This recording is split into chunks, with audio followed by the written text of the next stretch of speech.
मेरी कोई तमन्ना ही नहीं रही। वैसे भी आसिम के अलावा मैं किसी और के बारे में सोच भी नहीं सकती। अकेली औरत इस माशरे में नहीं रह सकती। ये मर्दों का माशरा है।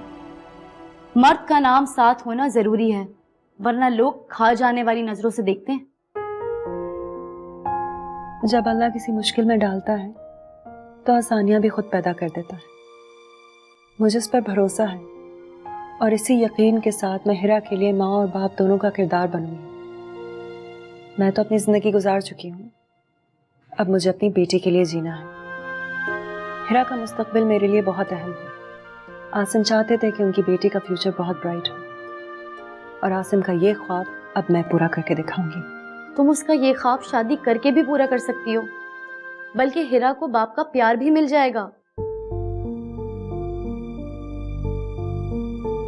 माफ कीजिएगा, लेकिन मेरे लिए ये सब एक्सपीरियंसेस कुछ अच्छे नहीं रहे। सगी माँ और सगे बाप के अलावा दुनिया का हर रिश्ता कमजोर होता है, और मैं किसी कमजोर रिश्ते का सहारा नहीं लेना चाहती। हिरा के पास उसकी सगी माँ है, और माँ से ज्यादा मजबूत रिश्ता कौन सा होगा। और जहां तक बात है मुआशरे की, तो उसने तो कभी भी किसी को किसी तरीके से भी जीने नहीं दिया है। इसलिए मैंने मुआशरे की परवाह करनी छोड़ दी है। मैं आपके लिए चाय बना कर लाती हूँ। नहीं, मैं चलती हूँ। तुम्हारा इतना वक्त जाया करती हूँ। कैसी बातें कर रही हैं? मुझे बहुत अच्छा लगा कि आप आई। आती रहिए।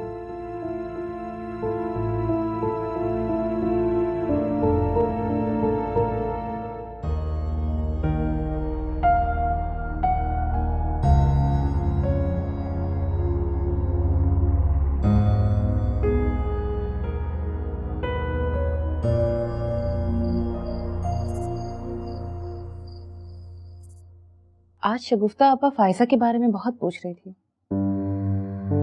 कह रही थी फायजा दूसरी शादी कर ले तो उसे सहारा भी मिल जाएगा और बच्ची को बाप भी मिल जाएगा। जब मैंने उनसे पूछा कि कोई रिश्ता है फायजा के लिए, तो कहती हैं हाँ है, वक्त आएगा तब बताऊंगी। कौन सा रिश्ता है उनके पास?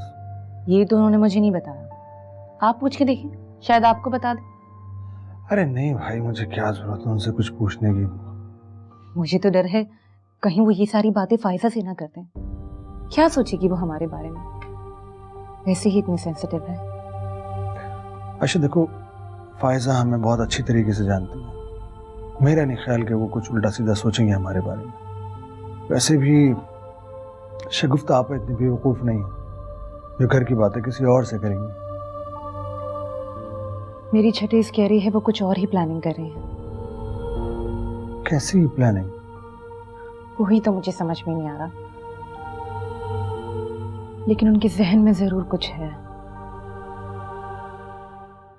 वो इस बार आपकी दूसरी शादी करवाए बगैर जाएंगी नहीं। आयशा, जब मैं तुम्हारे साथ हूं तो तुम्हें किसी चीज के लिए भी परेशान होने की जरूरत नहीं है।